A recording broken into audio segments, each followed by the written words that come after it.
오늘은 불교에서 말하는 깊은 마음 공부, 즉 수행자의 길에서 핵심이 되는 화두를 다뤄보고 싶다.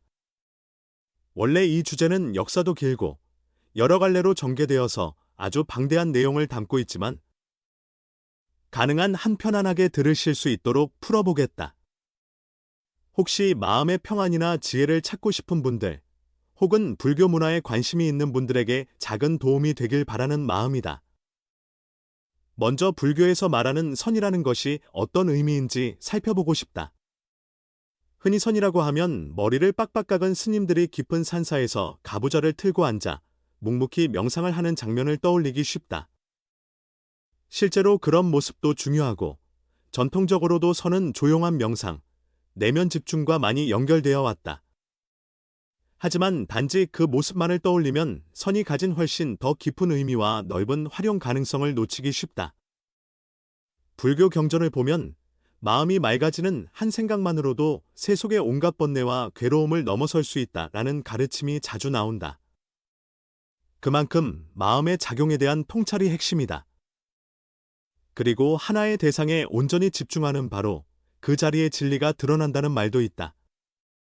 선이란 단순히 앉아서 마음을 비우는 게 아니라 그 집중과 정화를 통해 진정한 지혜를 직접 체득하게 해주는 길이라고 볼 수 있다.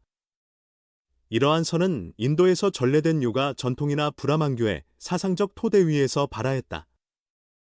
석가모니 부처님 당대에는 이미 다양한 수행과 명상이 존재했는데 요가나 브라만교 쪽에서도 내면을 관찰하고 우주의 본질과 합의를 추구하는 여러 가지 방법들이 있었다. 불교의 선은 이 흐름을 그대로 받아들이는 대신 여기에 번뇌에서 벗어나 깨달음을 얻는다는 목표와 집착을 내려놓는 실천을 명확히 부각시켰다. 그리고 그 실천 체계를 점차 정교하게 발전시켜 온 것이다. 불교 용어로 말하는 선은 원래 범어로 선나에 해당하며 우리말로 옮기면 고요히 관하는 마음작용 혹은 집중된 마음의 상태 정도가 된다. 이는 무작정 생각을 막거나 아무것도 안 한다는 뜻이 아니라 내면에 일어나는 온갖 생각과 감정, 집착을 알아차리고 그것들을 대면하면서도 거기에 휩쓸리지 않는 마음의 훈련을 의미한다. 물이 탁해 보일 때 가만히 두면 침전물이 가라앉으면서 맑아지는 원리를 떠올리면 좋다. 마음속 번뇌도 가라앉으면 그 맑은 자리에서 지혜가 반짝이게 된다고 불교는 말한다. 이제 이 선 수행이 인도에서 발전해온 배경을 조금 더 구체적으로 살펴보면 초기에는 브라만교 경전이나 요가적 실천에서 조용히 앉아 호흡을 다스리고 감각적 자극을 줄이며 내면의 번뇌를 관찰하는 방식이 강조되었다. 하지만 불교에서는 이런 수련법을 보다 체계적으로 구분하고 모든 중생이 따라할 수 있도록 실천 지침을 친절하게 마련했다. 예를 들어서 몇몇 불교 경전에서는 심을 어떻게 고요히 할 것인가, 감정을 어떻게 다루고 통찰할 것인가, 집착과 갈망을 어떻게 녹여낼 것인가 등의 구체적이면서도 심층적인 설명이 담겨 있다. 특히 소승불교 전통에서는 사선사선기라는 분명한 체계를 통해 수행자가 점차 마음을 맑히면서 높은 정정의 경지에 이르도록 안내한다. 이 사선은 단계마다 마음 상태가 달라지는데 처음에는 욕망과 외부 자극에 흔들리는 상태를 벗어나서 내면의 기쁨과 가벼움을 느끼게 된다.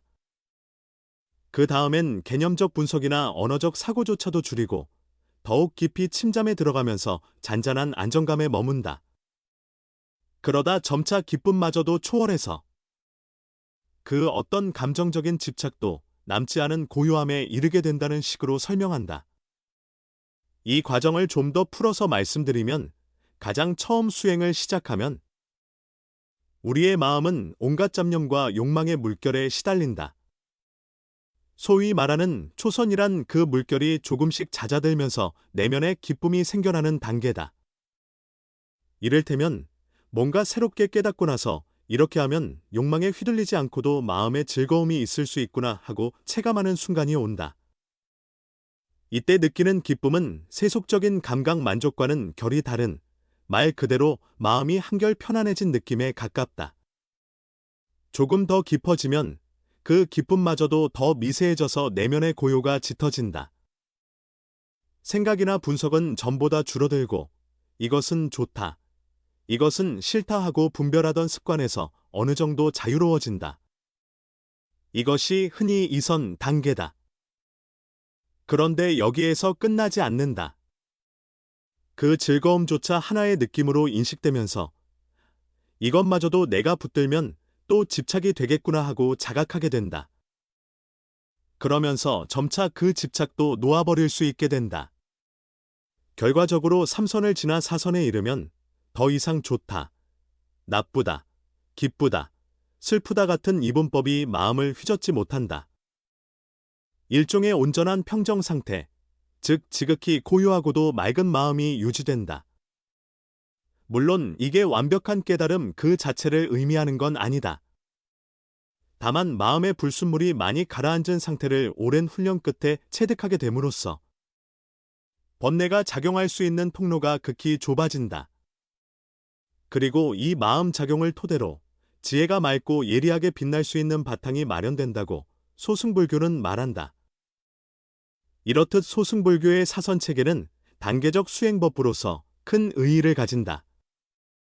초심자든 어느 정도 숙련된 수행자든 이 사선의 구조를 바탕으로 자기 마음이 어느 지점에 있는지 가늠하고 더 나아갈 방향을 잡는 데 도움을 받는다.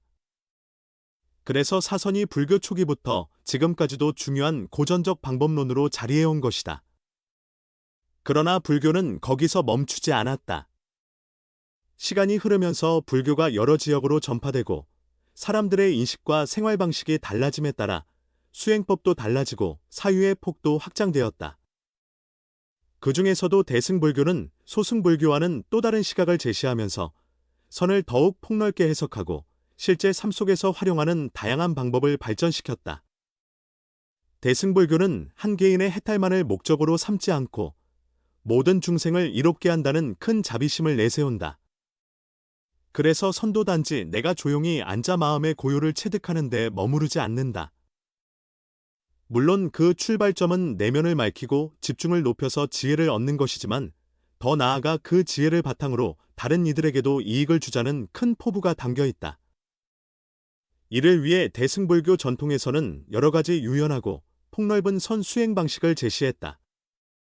대표적으로 연불선과 실상선 또는 실상관을 언급할 수 있다. 연불선이라는 건 말 그대로 부처의 이름이나 모습을 떠올리고 마음에 새기면서 그 상에 집중함으로써 심신을 맑히는 방법이다. 이를테면 아미타불을 떠올리면서 그 모습이나 자비로운 이미지를 계속 마음에 그리는 것이다. 그러면 잡념이 끼어들 틈이 줄어들고 그 부처님이 지닌 자비와 지혜를 흡수하는 듯한 심리적 안정감을 얻게 된다. 이 연불선은 신심이 깊은 분들에게 특히 효과적이다. 부처에 대한 믿음과 존경을 원동력으로 하여 그 에너지를 수행에 결합시키는 방식이다. 반주삼매라는 표현도 있는데 이건 연불을 통해 삼매에 드는 과정을 가리키는 말이다. 꾸준히 연불을 하다 보면 머릿속에서 부처님의 형상이 아주 선명히 그려지면서 내 마음도 그와 동화되어 깊은 집중 상태에 이르게 된다. 이게 쉬운 것 같지만 실제로는 상당한 정성과 꾸준함이 필요하다. 그럼에도 대승불교에서 연불선이 많이 사랑받는 이유는 누구나 비교적 접근하기 쉬우며 또 신앙심과 집중력이 상호보완적으로 작용해 빠르게 마음의 안정을 얻을 수 있기 때문이다. 반면에 실상선 실상관은 조금 더 철학적이고 이론적인 토대를 필요로 한다. 왜냐하면 대승불교의 중요한 사상 중 하나인 공공의 이치를 관관하는 과정이기 때문이다. 공이란 모든 현상이 본래 고정된 실체가 없고 인연 따라 생겨났다 사라진다는 뜻을 담고 있다. 따라서 이 꽃은 꽃일 뿐이고 본질적으로는 인연과 조건에 따라 잠시 피어났다 시들 뿐이다 하는 통찰을 얻는 식이다. 이걸 머리로만 이해하는 게 아니라 마음으로 깊이 관찰하고 체득해야 한다. 그래서 선수행 중에 구체적으로 대상 하나를 잡고 그 대상의 실체가 어디에 있는지, 무엇에 의해 생겨나고 사라지는지를 차근차근 살펴본다. 그러다 보면 이게 본래 텅 빈 것이고 사실은 끊임없이 변하고 의존적인 것이구나. 거기에 내가 집착하고 있었던 게 얼마나 덧없었나 하는 깨달음이 찾아온다. 이렇게 공성공성을 체득하면 삶에서 일어나는 여러 가지 감정이나 욕망, 두려움 등이 훨씬 더 투명하게 보이게 된다. 대승불교에서는 이런 식의 다양한 관찰 기법을 마련해 놓고 사람들의 성향과 수준에 맞춰 지도한다.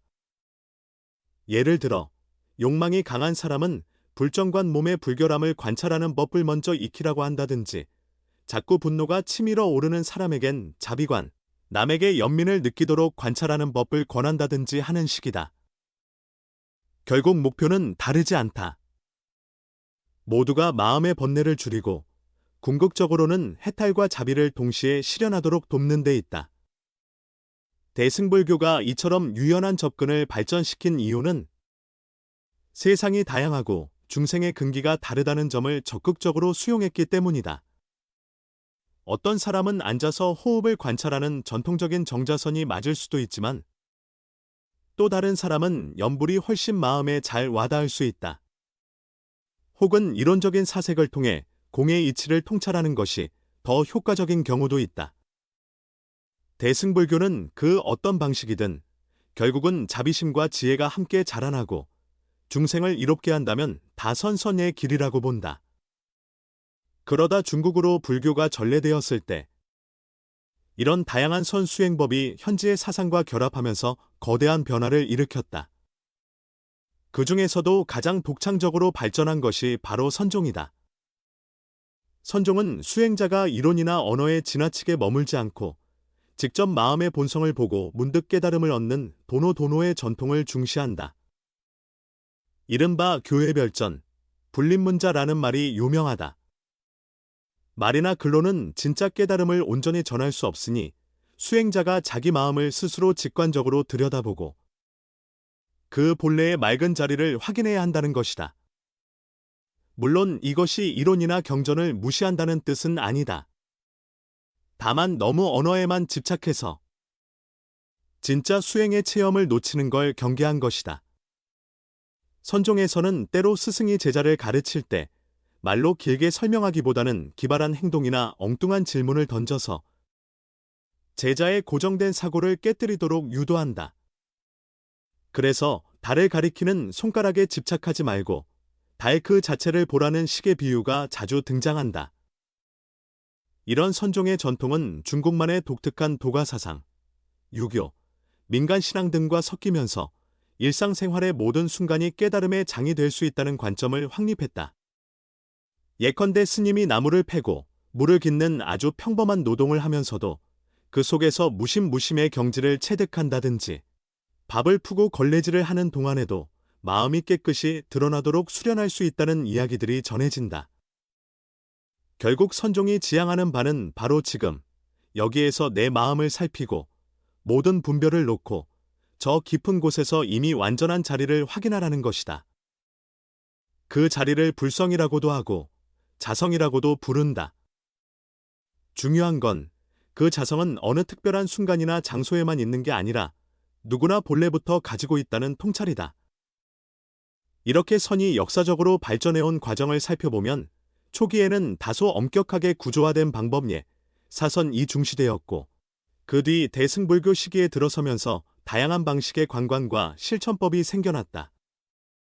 그리고 중국에 이르러 선종이 성립되면서 이론적인 말이나 경전에 매이지 말고 직접 마음을 관해 깨달음을 얻어라 라는 즉각적이고 생활 속에 녹아드는 선이 꽃피었다. 이 모든 과정이 보여주는 건 선이라는 것이 특정한 나라나 특정 시대의 전유물이 아니라 불교가 역사적으로 여러 곳에 뿌리내리면서 사람들의 욕구와 상황에 따라 끊임없이 재해석되어 왔다는 점이다. 그럼에도 변치 않는 핵심은 있다. 마음이 맑아지면 번뇌는 힘을 잃고 그 자리에 지혜와 자비가 자리한다는 것이다. 그러면 이 선이 오늘날 현대인들에게는 어떤 의미를 줄 수 있을까? 수천 년 전의 인도나 중국, 혹은 옛날 한국의 사찰 풍경과 지금 우리가 사는 시대는 많이 다르다. 스마트폰과 인터넷이 일상화되고 경쟁과 불안, 다양한 욕망이 한꺼번에 폭발하는 시대에 사는 우리에게 선은 오히려 더 귀중하고 필요한 지혜를 줄 수 있다고 생각한다. 왜냐하면 번뇌의 형태나 외부 자극이 예전보다 훨씬 복잡해지고 강렬해졌으니까.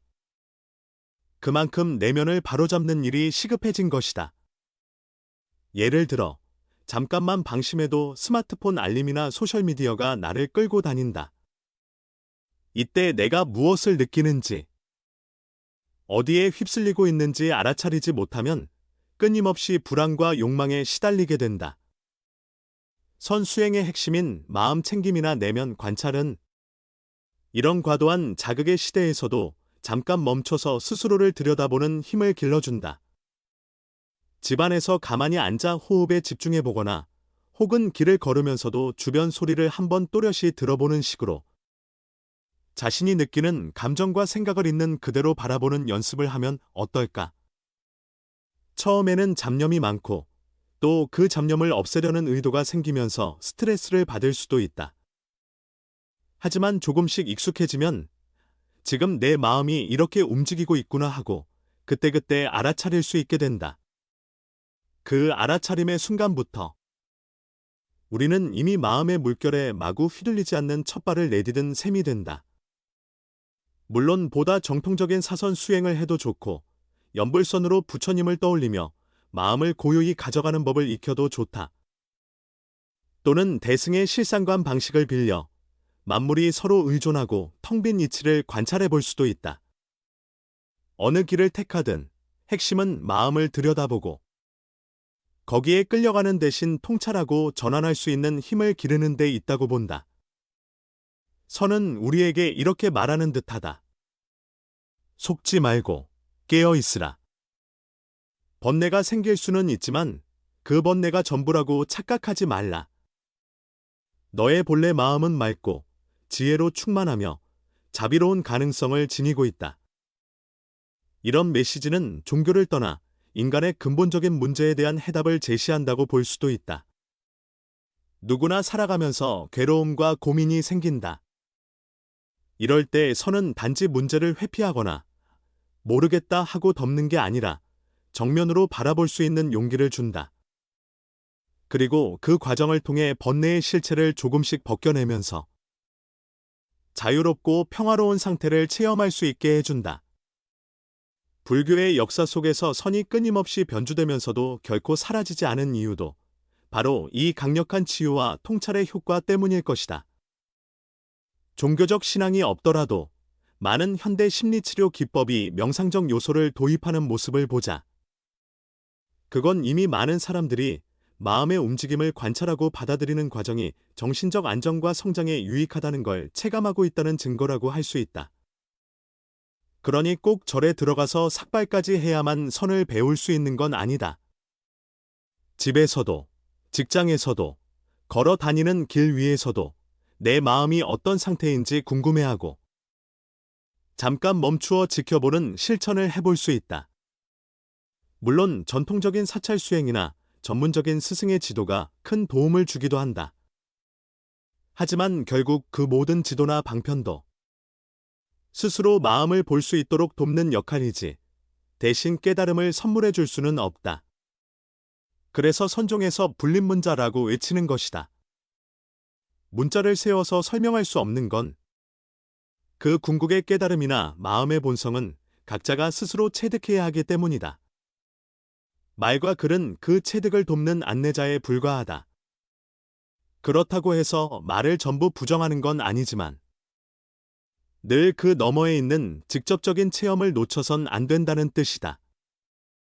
마지막으로 불교에서 전해지는 짧은 기원을 빌려 아미타불께 귀의한다. 모두의 마음에 부처의 빛이 깃들어 법의 기쁨이 가득하고 수행이 막힘없길 바란다고 하곤 한다. 이 말의 깊은 의미는 결코 단순히 의례적인 주문이 아니라 모두가 다 본래 맑고 자비로운 마음을 지니고 있으니 그 빛이 더 선명하게 드러나기를 진심으로 기원한다는 마음의 표현이다. 이런 기도를 통해 서로를 축복하고 격려하는 것이 불교가 지향하는 보살행의 하나일 것이다. 그리고 그 보살행의 실천에도 역시 선의 정신이 밑바탕이 된다. 번뇌가 많은 세상 속에서 순간순간 깨어 있으려고 애쓰고 또 다른 사람들을 헤아리고 도우며 자신이 가진 온전함을 함께 나누는 것, 이게 바로 불교가 말하는 자비여 선수행을 통해 꽃피우는 궁극적 지혜라고 할 수 있다. 정리하자면 인도에서 시작된 브라만교와 요가, 전통의 명상적 뿌리를 불교가 받아들여 소승시대에는 사선이라는 체계로 발전시키고 대승시대로 넘어오면서 연불선이나 실상관을 통해 더 다양하고 폭넓은 수행법으로 진화했다. 그리고 중국에서 선종이 확립되면서 말로 설명할 수 없는 깨달음을 직접 체험하라는 아주 혁신적인 움직임이 일어났다. 이 모든 흐름이 모여서 지금 우리가 알고 있는 불교의 풍성한 선 사상을 이루었다. 하지만 그 다양한 모습들 속에서 일관되게 유지되는 메시지는 마음을 맑히고 번뇌를 알아차리고 집착을 놓음으로써 지혜와 자비를 회복하라는 것이다. 그리고 그것을 삶 속에서 실천할 때 우리도 조금씩 불성의 빛을 드러낼 수 있으며 그 빛이 다른 이들에게도 전해져 세상을 더욱 따뜻하고 환하게 만들 수 있다. 지금까지 길게 이야기를 나눠봤는데 결론은 그리 복잡하지 않다. 결국 선이란 종교의 틀을 넘어 우리 모두의 마음 공부에 큰 도움이 되는 인류의 귀중한 유산이다. 누군가는 엄격하게 정자하고 호흡 관찰을 선택할 수도 있고 누군가는 부처의 모습을 떠올리며 연불선을 할 수도 있다. 또 다른 이는 대승불교의 깊은 공사상을 관찰하면서 모든 만물을 인연생멸하는 공한 존재로 바라볼 수도 있다. 혹은 선종식으로 일상 속의 사소한 동작 하나하나가 깨달음의 장이 될 수 있음을 체험해 볼 수도 있다. 어떤 길을 선택하든 궁극적인 목표는 불교에서 말하는 깨달음이자 자비다. 그 깨달음은 멀리 있는 게 아니라 바로 이 순간 우리 마음에 깃들어 있으며 잠시라도 번뇌를 내려놓으면 그 빛이 드러날 수 있다. 그리고 그 빛은 홀로 누리는 것이 아니라 다른 이들과 나누면서 더욱 밝아지고 커진다. 이렇게 선의 의미와 역할, 그리고 역사적 전개를 조금 길게 나누었는데 각자에게 맞는 방식으로 작은 실천이라도 시작해 보시길 권하고 싶다. 매일 잠깐이라도 호흡에 집중해 보거나 혹은 짧게라도 내 마음 지금 어떤 상태지 하고 점검하는 습관을 길러보면 어떨까? 또는 부처의 형상을 떠올리며 잠시 감사를 표해보는 것도 좋다. 하다 보면 끊임없이 잡념이 떠오르고 귀찮음도 생기고 내가 이걸 해서 뭘 얻지 하는 의문도 들 수 있다. 하지만 바로 거기서부터 마음 공부가 시작된다. 그 생각과 의문을 있는 그대로 바라보고 그러면서도 이어가다 보면 어느 순간 내 마음이 조금씩 다르게 작동하는구나. 전에는 그냥 화가 치밀면 그대로 폭발했는데 이제는 그걸 바라보면서 한 박자 늦출 수 있네 하는 미묘한 변화를 느끼게 된다. 불교에서는 이 미묘하고도 중요한 변화를 지혜가 싹트는 과정으로 본다. 그리고 그 지혜는 단지 내 개인의 스트레스 해소에만 도움을 주는 게 아니라 다른 사람들에게도 더 따뜻하고 열린 마음으로 대할 수 있게 한다. 이게 바로 대승불교가 강조했던 자비심과도 연결된다. 나만 편해지는 게 아니라 주변도 함께 이익을 얻는 길이니 더욱 값진 공부이기도 하다. 요약하자면 선은 시간이 흘러도 여전히 매력적이고 실천 가치가 높은 수행법이다. 인도에서 시작되어 중국, 한국, 일본 등지에서 각기 독특한 전통을 꽃피웠고 오늘날에는 서구에서도 명상과 심리치료의 일환으로 크게 주목받고 있다. 그만큼 이 마음 공부가 주는 혜택이 보편적이라는 의미일 것이다. 끝으로 내가 수행해서 번뇌를 없애야지라는 강박도 사실은 또 다른 집착이 될 수 있다. 선에서는 그 집착마저 내려놓고 그저 지금 여기에서 깨어 있음을 알아차려 보라고 권한다. 그러면 번뇌가 조금씩 힘을 잃고 마음 한편에서 아늑한 고요가 피어나기 시작한다.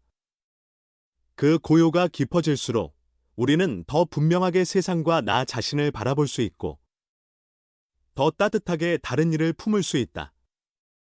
이게 바로 부처님이 말씀하신 마음이 고요해지면 진리가 밝게 드러난다는 가르침의 핵심이자 수많은 사람들이 선 공부에 매료되는 이유다. 혹시라도 오늘 이 이야기가 누군가에게 마음 챙김과 깨달음의 단서를 제공했다면 그걸로 충분히 기쁘고 보람있는 시간이었다고 생각한다.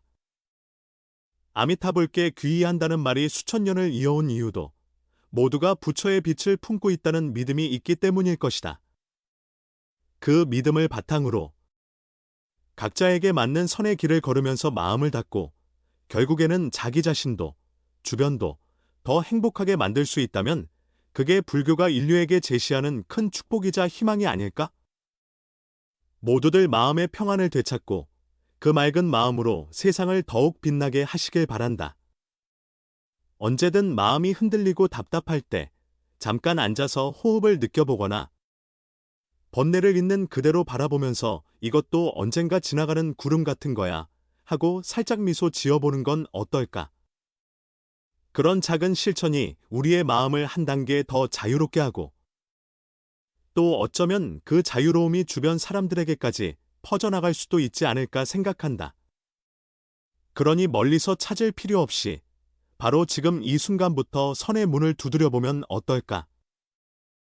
그 문은 결국 누구나 열 수 있도록 되어 있고 문을 열면 이미 안에 있는 혼례의 빛을 발견할 수 있을 것이다.